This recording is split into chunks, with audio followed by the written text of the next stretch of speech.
Olá, todo mundo. A gente está aqui para mais um bate-papo, dessa vez com o Gustavo Becker.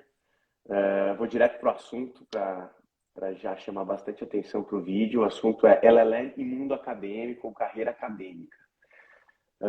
E tem uma coisa interessante sobre esse assunto, que eu conheci o Gustavo pela página. O Gustavo comentava em alguns posts ou perguntas que surgiam, especialmente na caixa de pergunta, me ajudava muito, porque não é o meu mundo. Então, acho que é um presente aí da página. Feliz de você estar aqui, Gustavo. Obrigado. Que agradeço, Luiz. Obrigado. E tem mais uma outra coisa, a gente não preparou, a gente não fez material, a gente não tem lista de perguntas, então eu vou conhecer o Gustavo junto com todo mundo. Gustavo, eu tenho várias perguntas, mas antes de começar, assim, especificamente, eu queria que você contasse um pouco, pode ser genericamente, sobre a sua trajetória, sobre quem é você, sobre a sua vida, e depois a gente pode ir entrando em cada uma das etapas, e aí eu começo a fazer as perguntas, pode ser? Vamos lá, Luiz, vamos lá. Então, brigadão, primeiro de tudo, pelo convite para a gente bater esse papo. Realmente é uma oportunidade muito interessante, porque depois de comentar em 2, 3 caixas de perguntas suas e colocar o link, e você colocou o link, né, do meu perfil, vieram algumas pessoas fazer algumas perguntas sobre LLM e carreira acadêmica, então vai ser interessante a gente conversar. E para começar, então, sobre um breve comentário sobre a minha carreira. Bom, eu fiz minha graduação em Direito no sul do Brasil, na Federal de Santa Catarina. Sou de Santa Legal. Catarina, então fiz a minha graduação. E durante a graduação eu sempre puxei mais para o direito internacional e resolução de disputas internacionais. Então, dentro desse cenário, claro, a gente sabe no Brasil como puxam alguns elementos e algumas influências para a arbitragem internacional, os MUTs, etc. Mas o meu gosto, digamos assim, sempre foi direito internacional. Privado e Uhum, público, mas puxando mais para o público. Acabei indo para o privado pelas possibilidades que se via na prática. uhum, Então, trabalhei e pesquisei bastante em arbitragem internacional primeiro e direito internacional privado. Terminando a graduação, eu fiz o meu mestrado no Brasil primeiro, um mestrado acadêmico na Federal de Santa Catarina, pelas oportunidades que a gente vai tendo durante a graduação, né? Então, você estando numa universidade, a melhor oportunidade para mim era o mestrado é, em Direito Internacional, escrevi sobre arbitragem internacional, e eu ainda pensava para onde eu ia depois, para a prática ou continuar na academia. Então, eu sempre fiquei nessa análise. uhum. E após ir para a prática, eu decidi mover de volta para a academia. Então, eu estive no meio termo em que antes do LLM, que eu me perguntava, então, para qual tipo de LLM eu iria. Para um que me desse uma oportunidade mais profissional ou para um que fosse focar mais na academia. No meio do caminho, também mudei um pouco o meu foco de interesse de pesquisa para direitos humanos, Uhum. até então chegar no LLM. A gente vai conversar sobre os detalhes do LLM, provavelmente, na Europa, onde eu resido hoje, e hoje faço o doutorado, então continuando na carreira acadêmica. Então, hoje eu não saberia dizer se a academia é o que eu vou continuar a fazer para sempre, mas por enquanto é isso e está muito bem, estou muito feliz. Algumas perguntas. Gustavo, quando você escolheu fazer LLM no exterior, você não vou fazer. Você já estava pensando num doutorado depois, então você usou isso como uma ponte, ou não? Ou foi um passo de cada vez? Fazer LLM, aí depois eu vejo o que eu quero, vejo como eu me sinto e tal. Como é que foi isso? Eu já tinha excluído uma coisa, Luiz, eu já tinha excluído escritório e carreira Tá, como advogado na prática. tá. Então, quando eu excluí isso, eu já pensei, não vou colocar tanta energia nos Estados Unidos, porque no pós-LLM eu não terei como bancar nos trabalhos que eu quero fazer os custos do LLM. Uhum. Se eu tiver que fazer um empréstimo, alguma coisa assim, para bancar os custos de um LLM nos Estados Unidos, provavelmente eu não vou não vou ter trabalhos que vão me render o suficiente para cobrir esses custos, porque eu já tinha excluído os escritórios e eu só tinha duas opções, então, ou eu continuaria na academia ou organizações internacionais. Uhum. focaria em algum tipo de organização internacional que se adentrasse dentro da minha, que focasse, que tivesse alguma relação com a minha área. Então, essa foi a minha exclusão. Então, eu não tinha certeza na academia, Entendi. mas eu ia para a prática do direito como advogado, ou organização internacional, ou academia. Então, aí foi onde eu fiz o meu movimento para o LLM. E Gustavo, uma coisa que surgiu aqui, quando você fez seu application, preparou material e carta de recomendação, etc., eu imagino que você tenha falado um pouco disso ao contar sua história para a faculdade.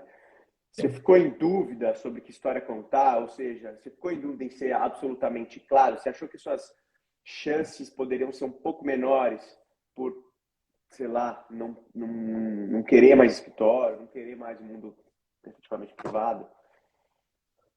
Não, acho que não. Acho que não pensei nessa diferença.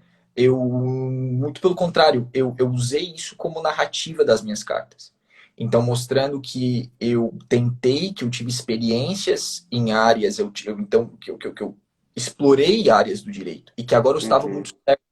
E que tá. seria ou ir para uma carreira acadêmica, ou ir para uma carreira em uma organização internacional, ou ambos, ou até os dois. Ou ir primeiro para um Uhum. doutorado, depois, e guiar para uma organização internacional, e usei isso a meu favor.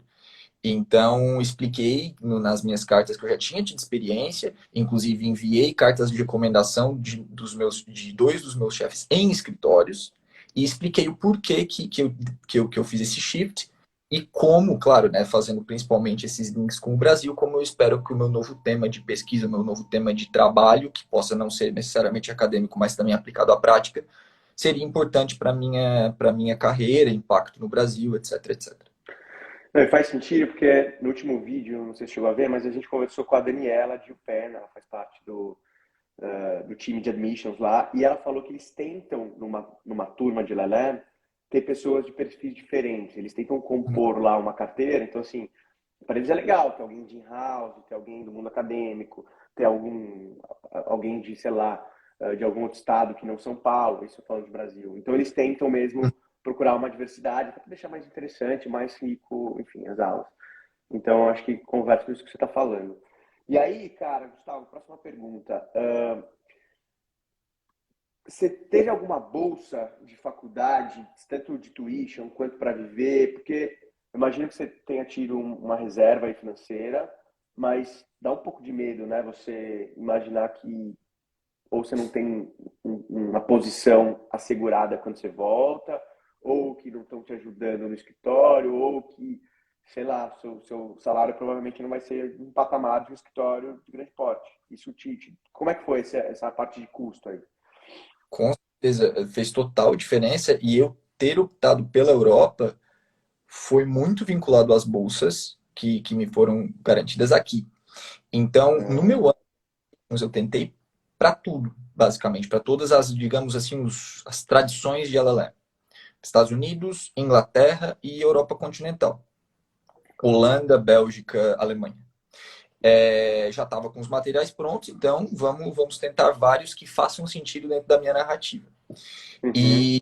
E ter vindo para a Holanda, hoje eu resido em Luxemburgo, mas meu LLM ele foi na Holanda, na Universidade de Maastricht.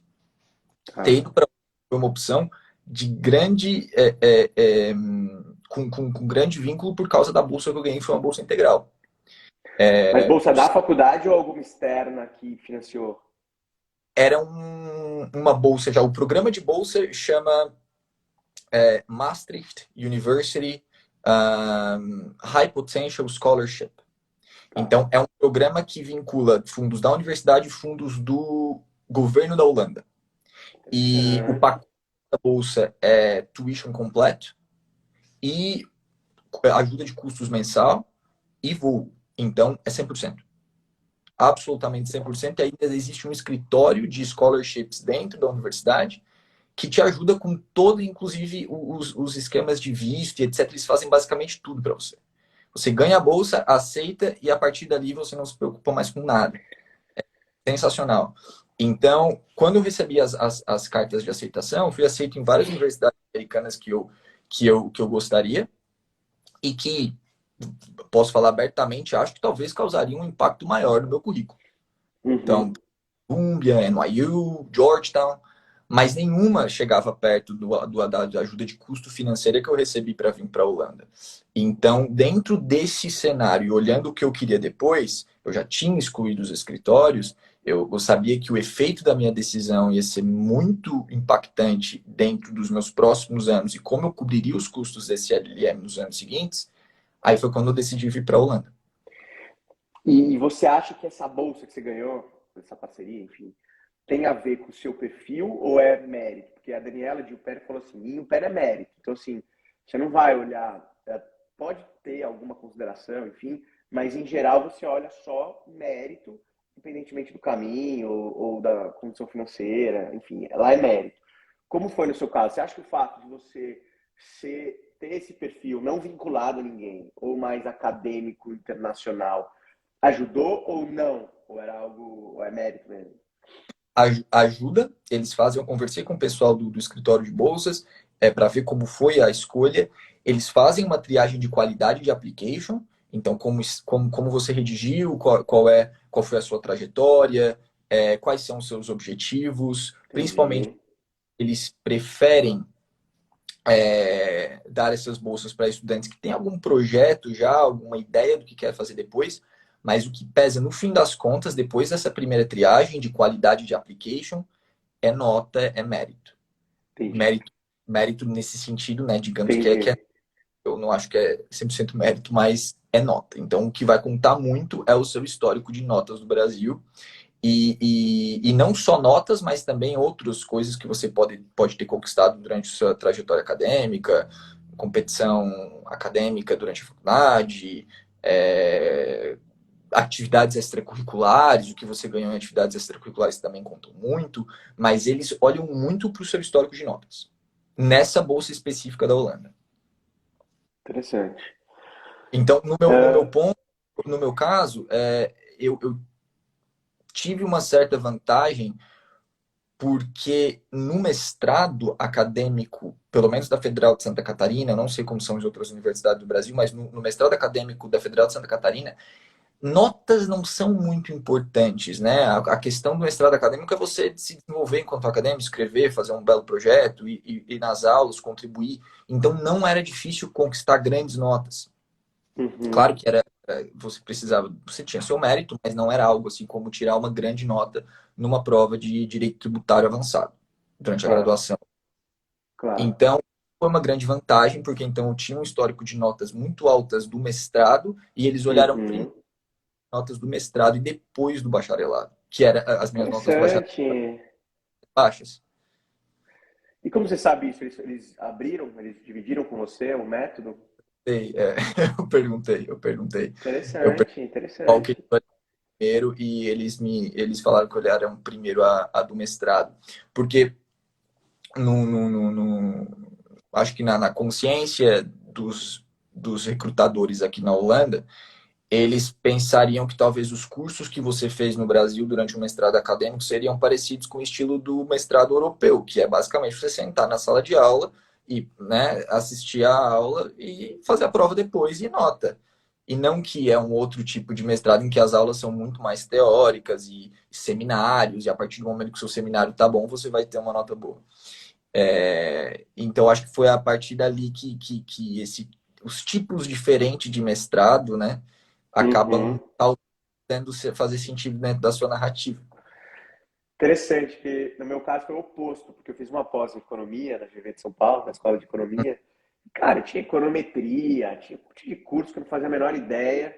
Então, a minha nota global, né, a média global da pós foi menor do que a média da graduação. Teve Uhum. dificuldade, formação, enfim. E, enfim. Mas uma outra pergunta, Gustavo. Networking. Tem uma diferença grande, eu acho, do seu mundo para o meu. Porque, claro, os professores, pô, eu estudei perto, professores super respeitados. Eu fui muito por conta de um professor. Mas eu acho que no meu inconsciente, lá no fundo, o meu network estava mais com os alunos, com o pessoal do escritório dos outros países, mais até do que os professores. Minha energia foi mais para as pessoas, assim, mais dos escritórios, não só os alunos, mas também os escritórios de Nova York, quando eu estava lá e tal. do que propriamente os professores, o que mora, obviamente, uma boa relação e tal. Como é o networking acadêmico? Como foi isso, no geral? Você pensou nisso ou deixou, ou foi natural? E em que momento você pensou que poderia fazer um doutorado e que você precisaria mais de professores do que outras pessoas que tinham planos de voltar para o escritório, por exemplo? Como é que foi isso? Fala um pouco de networking em geral. Interessante, pergunta interessante. A minha decisão de fazer o doutorado, eu realmente bati o martelo quando, depois de uns 2 meses de LLM. Eu comecei a mergulhar, então, dentro de direitos humanos. Eu já tinha uma ideia do que eu queria fazer se eu viesse fazer um doutorado, que seria juntar o meu background de lutas internacionais e direito internacional privado com direitos humanos e entrar nessa área de direitos humanos e empresas, de business and human rights, quais são hoje as intersecções de direitos humanos e direito privado. E então eu esperei ver um pouco das matérias de direitos humanos para decidir se eu ia ou não fazer o doutorado. Assim que decidido, o networking então começou e eu diria que ele foi para os dois lados. Ele Uhum, foi então para networking com professores. Era importante para mim começar a mandar muito bem em algumas matérias, tirar notas boas e ter respeito dos uhum, professores, pudesse contar com eles para cartas de recomendação para o doutorado depois, ou até me aproximar de algum que fosse também supervisor de doutorado, então que eu entrasse, né, mais talvez dentro de um grupo de pesquisa dele ou dela, uhum. vendo quem eu escolheria para ser meu supervisor dentro daquela universidade, e com alunos de doutorado, o networking, então, com os alunos, Interessante. para que eu pudesse aprender qual o melhor passo a passo dentro do LLM para garantir uma vaga logo depois. Claro que também foi muito interessante trocar ideia com os meus colegas do LLM, mas uma grande diferença, né, do LLM americano, inglês, para o LLM europeu é que aqui no LLM europeu geralmente existem muitos alunos europeus no LLM, né? E eles usam o LLM como a especialização pós-graduação. Então fazem uma graduação de 3 anos, 3 anos e meio, 4 no máximo, e já vão direto para um LLM com uma especialização deles para qual área do direito eles vão atuar. Eu acho que não é muito bem esse o perfil do LLM americano e inglês pelo que eu ouvi. Você vai ter muitos colegas de fora que vão para os Estados Unidos, para a Inglaterra, com o mesmo objetivo, que é terminar o LLM e depois, talvez, lá dentro do escritório ou empresa, etc. Na Europa, principalmente na Holanda, você estuda com muitos alunos europeus que são mais jovens. Então, o network profissional pode ser bem complicado de ser feito, porque você vai ter colegas muito jovens. Então, eu já era um aluno muito mais maduro, Entendi. considerando colegas. A não ser programas muito específicos, como, por exemplo, a Holanda é famosa por direito tributário. Então, eu conseguia ver como o LLM em direito tributário tinha um perfil de estudantes muito diferente do LLM em Hum, direitos humanos, que tinha um perfil muito diferente no LLM em direito corporativo e em direito do comércio internacional, por exemplo. Todos esses outros três eram mais jovens europeus pós-bacharelado.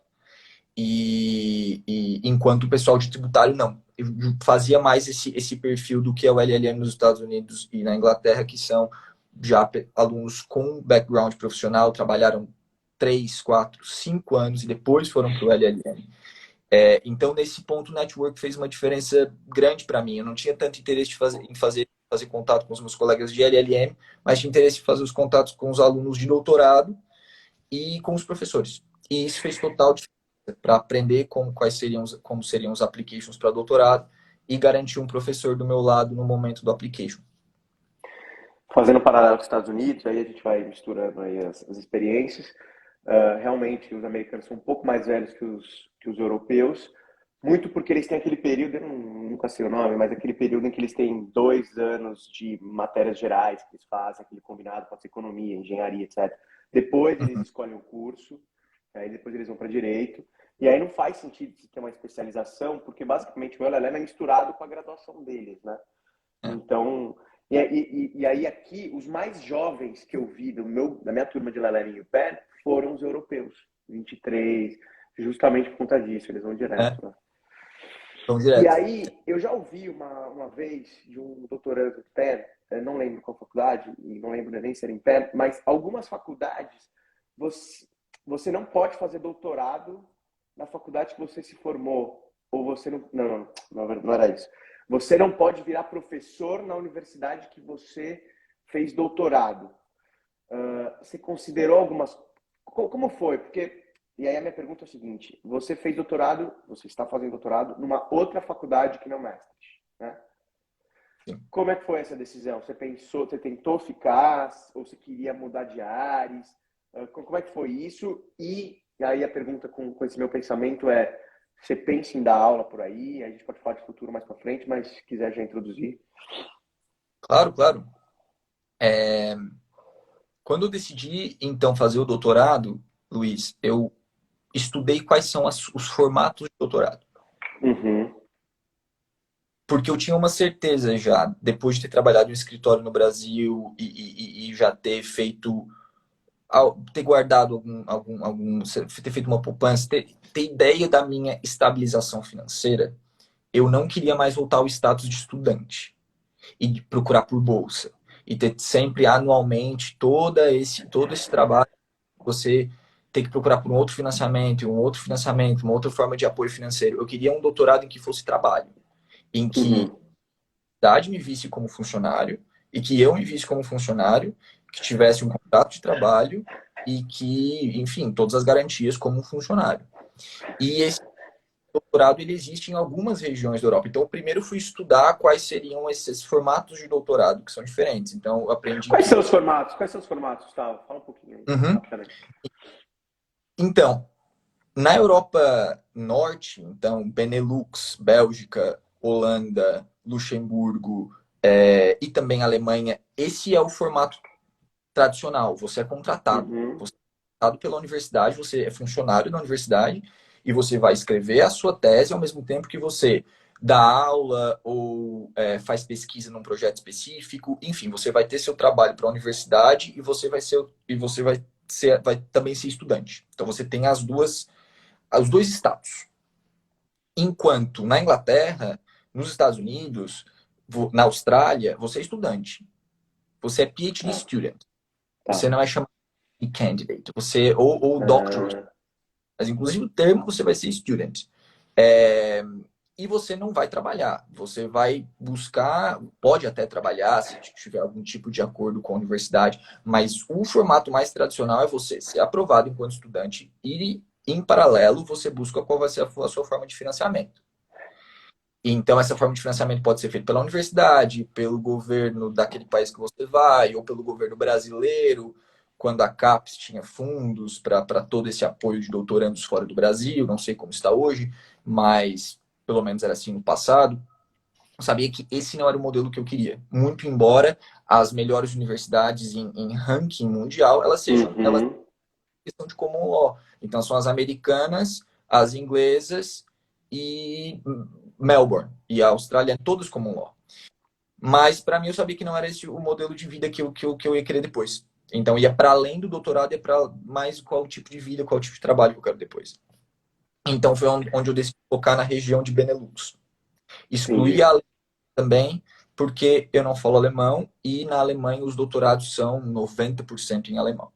E eu tinha visto também que Espanha, Itália, Portugal, Grécia, Hungria, a maioria dos outros países europeus também era esse esquema PhD student com uma bolsa, financiamento, etc. Então eu foquei no norte. No norte, eu poderia sim, se eu quisesse fazer, por exemplo, doutorado em Maastricht, depois ficar em Maastricht como professor.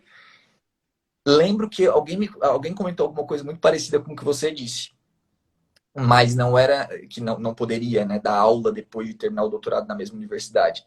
Mas o que eu ouvi de professores na Holanda é que não é que você não poderia, mas você perderia pontos dentro de uma seleção de professor ou de lecture. Aqui na Holanda Uhum, fazem, né, seleções diferentes de professor e de lecture. Um, você perderia alguns pontos, talvez, de algum candidato de outra universidade, por você já ser da casa. Então, Interessante, interessante. eu fiz nesse Como é ponto diferente do Brasil, né? Meu muito, Deus. muito. Mas assim, Luiz, é diferente, mas a política e influência é muito parecida do que Ah, da. Então, muito embora você não vá ficar naquela universidade, você já fez 4 anos de trabalho com um professor que vai te indicar para um colega de outra. Então, a academia do Brasil, a academia fora do Brasil, a política é muito, muito, muito parecida. Muito parecida. Então, você tem que sempre combinar networking com qualidade de trabalho. Mas você ser só bom, ter feito um projeto excelente e não ter trabalhado no seu networking quem você é, para aquele determinado professor, para aquela determinada universidade, não vai adiantar, a não ser em casos muito excepcionais, porque você é contratado, mais uma vez. Então, é aluno, mas é funcionário. Então, tem os entendi. dois elementos dentro dessa escolha. Você vai trabalhar também, o professor vai querer saber se pode contar com você, se você é produtivo, é eficiente, sabe fazer trabalho independente, porque né, o trabalho acadêmico é muito independente. Você tem seu chefe, mas você é muito o seu próprio chefe. Isso conta muito. Então, nesse ponto, networking e qualidade de trabalho, os dois são importantes. E depois de fazer então, a minha lista de prioridades, prioridade então, de vida, esse estilo de doutorado, prioridade de região, gostaria então de ficar na região Benelux, Norte Europa, né? Bélgica, Holanda, Luxemburgo. Até porque são as que possibilitam doutorado em inglês de uma maneira muito mais aberta e muito mais Uhum. dadas. Elas são com estilos acadêmicos de internacionalização. Eles querem a internacionalização. Principalmente depois do Brexit, a Holanda e Bélgica, por exemplo, têm um atrativo para estudantes europeus muito grande para poder estudar inglês. Interessante. Então é uma região muito internacionalizada e com objetivos de continuar com essa tradição de trazer mais trabalhos em inglês e cada vez fazer mais trabalhos acessíveis a levar o nome da universidade para o mundo e não só dentro do seu Bacana. eixo jurídico. Eu vi então que dentro de Maastricht ficar em Maastricht seria uma boa oportunidade, mas outras universidades holandesas também seriam muito boas, então eu apliquei para todas que eu consegui. E na verdade, fui escolhido para vir para Luxemburgo. E isso a gente pode conversar numa próxima pergunta. E aí, Gustavo, estão vindo várias aqui. Uma delas, alguém pode perguntar, Gustavo, dá para fazer doutorado sem fazer o LLM no exterior? Fazendo mestrado no Brasil, etc. Acho que essa é uma pergunta. E aí, se na sua resposta, se você pudesse comentar qual foi a importância do LLM, não só na entrada no mestrado, mas você já começou a ter aula, imagina, ou trabalhar, ou escrever a tese, né, na verdade. Qual foi a ajuda? E aí, acho que se alguém estivesse formando agora, querendo carreira acadêmica, e perguntasse, Gustavo, você acha que eu foco no LLM para poder ir para o mestrado, ou você acha que dá para fazer minha vida aqui e ir para o doutorado direto? Qual é a sua dica? Essa é uma pergunta muito difícil, Luiz, porque eu tenho que pisar em alguns. Pisar em ovos, né? Que se diz dentro da minha resposta. Mas vamos lá. A minha primeira resposta é sim. É possível fazer o doutorado fora do Brasil e eu tive professores na minha graduação e mestrado na Universidade de Santa Catarina, na Federal de Santa Catarina, grande maioria, mestrado no Brasil, doutorado fora do Brasil, Uhum. mas todos eles de uma tradição já um pouco de algumas décadas atrás, uma década ou às vezes duas. E a maioria deles veio para fora vieram para fora do Brasil através de contatos acadêmicos no Brasil. Então, isso é muito Entendi. possível. Está fazendo um mestrado em uma bela universidade, numa boa universidade brasileira e reconhecida por pesquisa, com um time de pesquisadores, de professores que têm contatos fora do Brasil, muito possível. Né? Entendi. PUC, FGV, as federais, tem, a maioria do time acadêmico tem contatos fora do Brasil, e se for bem trabalhado esse mestrado brasileiro, no sentido bem trabalhado de já mirando um doutorado fora, trabalhando de uma maneira a fazer tá, os pontos para vir para fora, é super possível. Então, Tá. ir trabalhar em inglês ou em algum outro idioma, no caso francês, se quiser ir para a França, ir aproximando esse contato com essa universidade. Então, por exemplo, fazer um período de pesquisa durante o mestrado no Brasil, nessa universidade fora em que se quer, que se quer fazer o doutorado. Isso é muito importante, muito bom. Já dá para fazer uma aproximação com um determinado professor. E isso pode ocorrer de diversas formas. Você pode, na cara dura, mandar um e-mail, quero fazer pesquisa com você, num período de É visita mais só, informal, é mais informal. total informal, ou através do seu orientador, né? Chega para o orientador no mestrado brasileiro, quem são os professores que você conhece, em quais países você conhece, e engatar dessa maneira. E pelo que eu vi, pelo que eu vejo na minha carreira, muitos professores brasileiros têm belos contatos na França, em Portugal, na Espanha, na Itália, na Holanda. Então, é super possível, mas eu diria que tem esse dever de casa a ser feito, de não esquecer de continuar trabalhando no inglês durante o mestrado, polindo muito bem, porque, claro, caso a pesquisa seja em inglês, que hoje em dia, dentro do direito internacional, pelo menos, que é a área que eu trabalho, a maioria é. Mas, claro, também mirando onde vai ser essa universidade, quem é esse professor que você quer como seu orientador. Então é bom fazer um plano e focar numa linha só. Se tentar tirar para vários lados vai ser bem problemático. Esse é o primeiro ponto. Então é possível sim, Tá. mas existem as vantagens de fazer um LLM. E que eu vi que são muitas mesmo. E aí entra a narrativa de pisar em ovos que eu comentei. Eu não sei como são em outros países, porque eu não estive. Mas dentro da Europa, a gente trabalha muito com as marcas que você tem no seu currículo. E se você tiver uma marca, por exemplo, holandesa, que você também passou, vai contar muitos pontos. Então, eu sempre por exemplo, me apresento aqui em Luxemburgo como um pesquisador brasileiro, como um advogado que teve a sua graduação, mestrado e formação jurídica no Brasil. Sempre. E mesmo assim eu vejo que ainda assim alguns colegas, o Gustavo, ele estudou em Maastricht.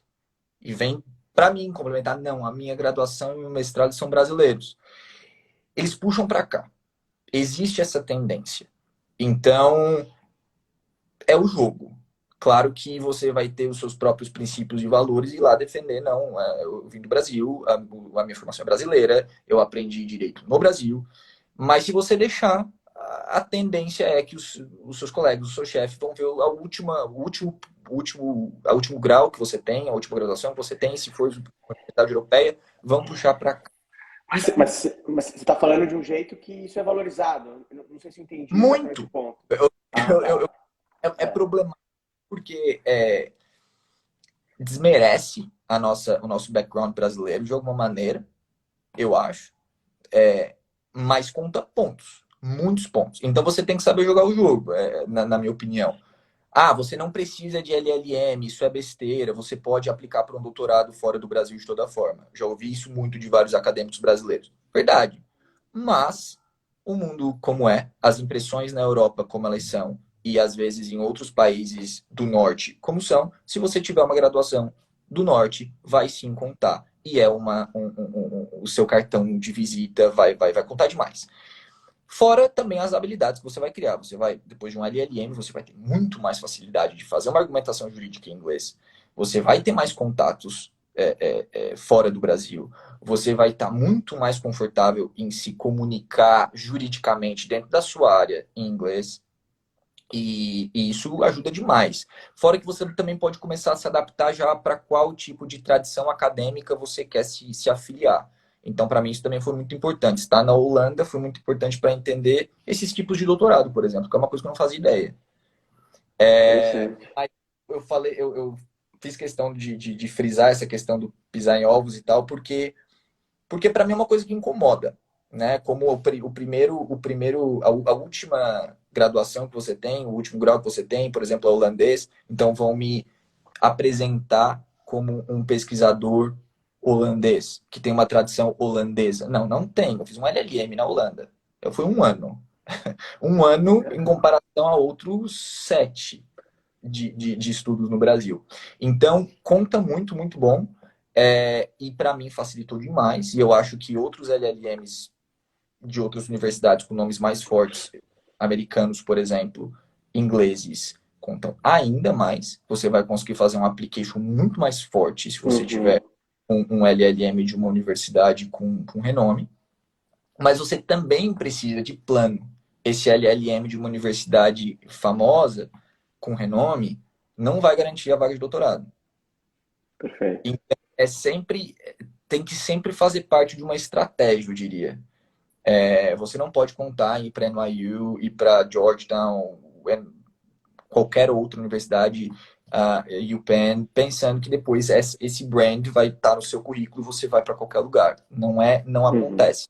Mas ajuda demais. Depois que eu fiz a pergunta, eu comecei a pensar no paralelo de fazer LLM antes de trabalhar no exterior. Como ajuda, né? A língua, a vivência, as pessoas, a forma como você raciocina juridicamente, muita coisa. Claramente tem outros caminhos, tem gente que só trabalha, tem gente que investe, Total. trabalha estando LLM e tal.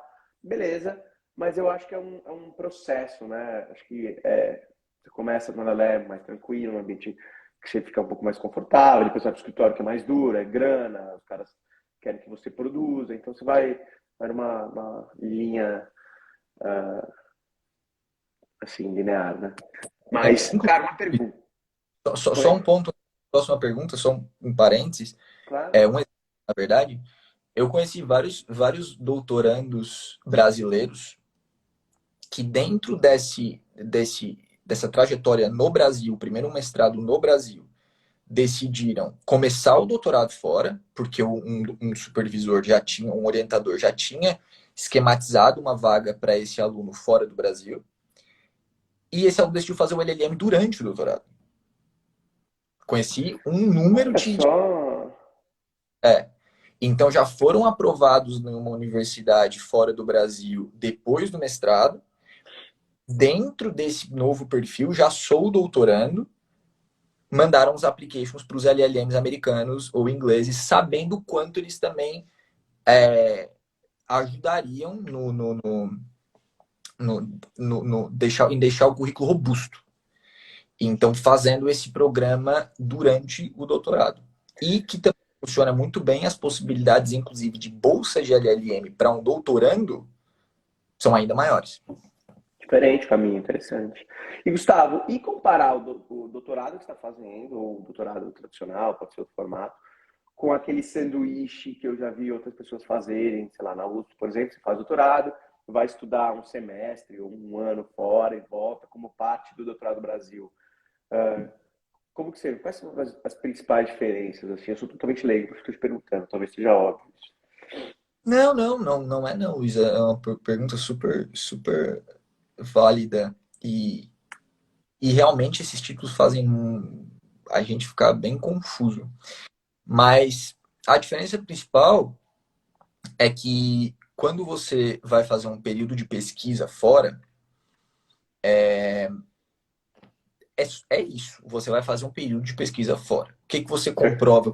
Que você teve a aprovação de uma universidade para passar um período É um lá, mas intercambista, né? Intercambista. exatamente. Mas ao mesmo tempo, dependendo do nome da universidade que você consegue, isso é muito válido, né? Você for Sim. passar um período de pesquisa em Cambridge, em Oxford, etc., ou em qualquer outra universidade, isso conta muito. E você usa esse período de pesquisa para fazer networking com outros pesquisadores, e já, né, engrandecendo a sua rede de contatos e fazendo contatos com outros professores, que pode ser muito bem utilizado como uma estratégia para um postdoc, o próximo passo, depois do doutorado. Mas, no fim, esse Visiting Scholar que vai ter é um título que você pode colocar, não é um título, uma característica, um detalhe que você coloca dentro do seu currículo. Mas Interessante. o grau, né, o diploma, ele vai vir da universidade X onde você defendeu. Não é Esse, degree, né? existe um outro tipo de modalidade hoje, que é o que é chamado Joint Degree. Então, você faz um doutorado com duas universidades, que esse é o meu caso agora. Você está matriculado em duas, você tem dois supervisores, que são ambos responsáveis igualmente pela sua tese. E, de fato, nessa modalidade, você vai receber o grau das duas, porque elas realmente estão, as duas, orientando o seu trabalho.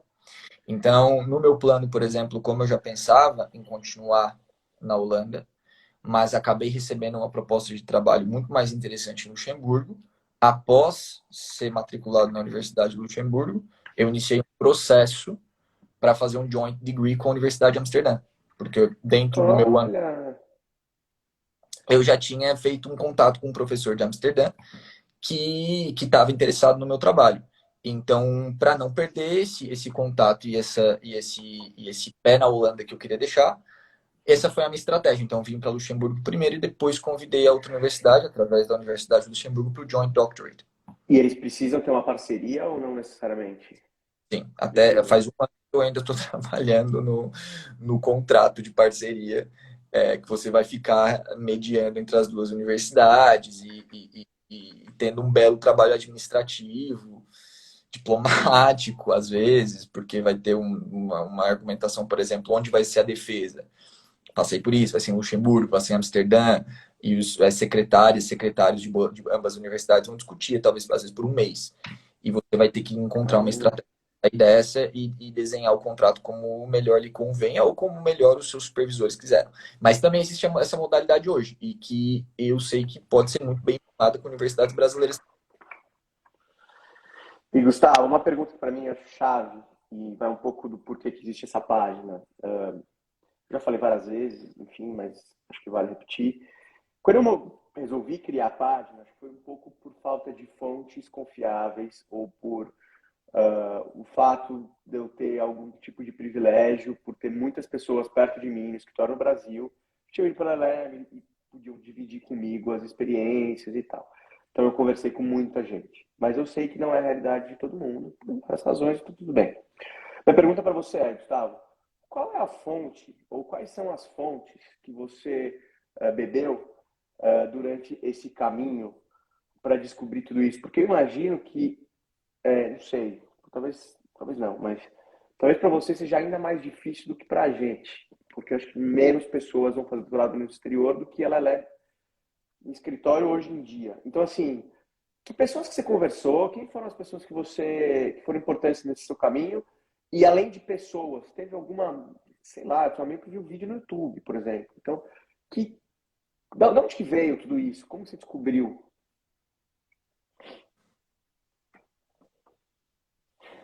Olha, é difícil a pergunta. Sendo sincero, foi muitas horas sentado, pesquisando, lendo e explorando perfis de LinkedIn. Muito tempo explorando perfis de LinkedIn. Os profissionais que eu gostaria de me espelhar, qual caminho eles fizeram. Foi muito a partir disso. Legal, interessante. Muito, muito, muito a partir disso. E claro, isso foi o que mais pesou, sendo sincero. E a partir disso, Google e indo atrás de quais são, então, as melhores formas de conseguir uma bolsa, etc, etc. Mas sim tiveram oportunidades que deram talvez uma ajudada, e isso foi desde a graduação ter essas oportunidades, por exemplo, de moot courts, fazer amigos fora do Brasil, ir para um intercâmbio. Então, durante a graduação eu fiz intercâmbio. E já não foi tranquilo, não foi um intercâmbio que eu pude fazer simplesmente, minha mãe e meu pai vão me ajudar, vou fazer. Mas já era uma necessidade que eu via, eu não vou ter como fazer uma carreira em direito, é uma coisa muito mais aprimorada do que esse que eu tenho. Então, vamos lá. Quais são os países que mais vão me possibilitar financeiramente o câmbio? Acabei fazendo intercâmbio para a Austrália. E ninguém no direito geralmente acaba indo, assim. Quem, né, pegou o nome de uma universidade australiana, muito embora no direito internacional elas sejam muito, muito respeitadas. Eu fui para uma que não tinha uma grande tradição. mas foi uma questão de analisar quais seriam os critérios que eu precisava para o meu currículo. E começar, a partir disso, a coletar esses tijolinhos, assim. Então, primeiro ter ido para a Austrália, prestar atenção em como é que estava se desenvolvendo os currículos dos alunos de Direito Internacional de uma universidade australiana, depois fazer o mestrado no Brasil, mas continuar com esses contatos internacionais, tentar, por exemplo, a oportunidade de um multi-court e manter os contatos com aqueles alunos que eu conheci de outras universidades e, sempre que possível, conversar com os professores, com os profissionais, com os advogados, etc. Mas para mim sempre foi muito importante mantendo um pé atrás de que cada pessoa tem uma jornada diferente e uma perspectiva diferente. Como você já conversou aqui, outros dos seus convidados também falaram. Isso para mim sempre foi muito importante, porque se eu tivesse tentado seguir uma receita que me foi passado, não teria chegado perto do resultado que eu tenho hoje. Nem perto, porque as receitas não seriam essas. A minha receita primeira, depois de um mestrado no Brasil, não seria ter feito um LLM. Os acadêmicos brasileiros, claro, é uma questão até de autovalorização do seu próprio trabalho no Brasil. Não tendem a passar para um aluno, faça outro mestrado, faça um LLM agora para complementar o seu currículo e depois você vai para um doutorado. Não, vai para o doutorado agora, eu tenho aqui contatos, vá. Mas no meu caso isso não se encaixava, não dava. Eu precisava de um pouco a mais para seguir o que naquele ponto da minha carreira eu estava querendo especificamente. Então, a chave, eu acho que seria, como você repetiu várias vezes aqui, não achar que é uma receita de bolo, colocar sempre a sua realidade com o que é possível, com os contatos que você tem, estar sempre aberto a escutar de uma maneira humilde, que é um ponto muito importante, aberto e realmente apto a aceitar que às vezes você tem que mudar um pouco as suas ideias e aceitar realidades diferentes, e se adaptar ao que você vê dando certo dentro dos caminhos que talvez você almeja. Eu acho que isso para mim foi muito, muito importante. Sempre atento e entendendo que a realidade de cada um é diferente e você não vai conseguir seguir a receita do seu colega ou daquele advogado que você conheceu ou daquela, enfim, daquele primo do primo do primo que se deu bem depois de ir para os Estados Unidos e começar a advogar nos Estados Unidos. Até porque também é importante você olhar dentro, né, dos seus próprios objetivos, o que você quer. Para mim, por exemplo, foi um grande ponto, primeiro, entender se eu queria ou não advogar. E aí eu relaxei, fui primeiro para o escritório e primeiro vou decidir isso. Senão, né, fazer um comprometimento financeiro que é necessário para um LLM e depois trabalhar em algo que você acaba descobrindo que não quer, que não gosta, deve ser um sentimento bastante pesado. Então, para mim foram esses os pontos principais de onde aprender. Ter paciência também, sentar e explorar muitos sites e ler com calma também fez muita diferença. Ser pesquisador, né, Gustavo? Isso ajuda. Eu ia falar isso. Eu acho que ter a tendência, curiosidade, pesquisa já fez diferença, porque eu não achava chato pegar um papel e uma caneta e fazer uma tabela de dados que eu encontrei sobre universidades. Eu até gostava, então. Mas eu adorei que você falou do LinkedIn, porque, cara, como é subexplorado, né? Subestimado no Brasil. Como é, né, cara? Eu tenho um post que é Use LinkedIn, porque eu adoro LinkedIn, muito. E eu via como esses candidatos a doutorado, dentro, por exemplo, da Holanda, eles vinham com background de LLM. E eu não ia fazer uma titulação fake dizer que o mestrado que eu tenho no Brasil, ele é LLM, não. Vamos vestir o mestrado que eu tenho no Brasil. Acho que o mais próximo dentro de titulações internacionais seria chamar de MSc, de Master of Science. Foi assim que eu chamei ele, foi assim que eu coloquei ele dentro do meu currículo. Mas entender e ver esses currículos das pessoas que eu queria talvez estar próximo foi muito importante. Então, entrava na universidade, por exemplo, o site da Universidade Leiden. Os doutorandos são fulano, ciclano, beltrano, tá. LinkedIn, o que eles fizeram? E dentro desses, por exemplo, dos europeus, vi vários que foram para os Estados Unidos e para Inglaterra. Eu sabia que para mim não seria possível, né? Para eles, os financiamentos são muito mais generosos. eles já vão ganhar em euro, o que fica muito mais próximo para pagar depois o empréstimo que eles talvez venham a fazer, e um trabalho acadêmico pode ser suficiente para pagar esse empréstimo, o que não é o caso na maioria dos brasileiros. E aí, indo para a reta final, Gustavo, eu acho que a gente tem uma característica em comum, eu acho que a gente pensa muito nas coisas, pelo que eu pude perceber, acho que a gente reflete muito. E aí eu tenho uma pergunta meio Marília Gabriela, que é o seguinte, olhando para trás, o que você faria diferente? Assim, eu tenho várias coisas que eu faria diferente, mas queria saber de você. Criticamente, assim, claro, pô, deu certo, você tá aí, tá bem, tá num doutorado, deu certo, um caminho bem sucedido, isso não tem dúvida nenhuma. Mas, puxa, alguma coisa que você faria diferente? Deixar o caminho mais fácil, enfim. Alguma avaliação crítica do seu passado? Eu teria, eu teria começado a trabalhar no meu inglês mais cedo. Isso é o que eu faria diferente se hoje eu tivesse oportunidade. Eu teria prestado mais atenção mais cedo na importância do inglês. Porque eu fui acordar, não era tarde, mas eu vi que custou muito. Eu já estava com 21, meu inglês ainda era médio, não era algo fluente né, que me possibilitaria uma internacionalização da minha carreira. Então, de uma maneira bem objetiva, o que eu faria diferente seria prestar atenção nessa habilidade, entender o inglês não como um fim em si mesmo, porque eu acho que a maioria dos brasileiros acabam entendendo inglês, não, ele é um fim em si mesmo. Eu aprender porque é importante. Não, entender ele como ferramenta. Você vai precisar dele como uma ferramenta para outras coisas. Você ter dessa maneira, eu acho que acaba sendo um estudo e uma dedicação mais interessante, mais prazerosa. Isso seria o que eu teria feito mais cedo. Legal. Gustavo, valeu, cara. Sinta-se sempre muito bem-vindo na página para falar sobre esses e vários outros assuntos. Acho que muita gente tem dúvida. Cara, aprendi muito. Acho que foi a live que eu mais aprendi, a live que é mais fora do meu mundo. Então eu tô aqui, até, pô, gosto de ser mais descontraído, fazer piada, mas, cara, para mim era tão novo aqui que eu aprendi muito. Obrigado, valeu.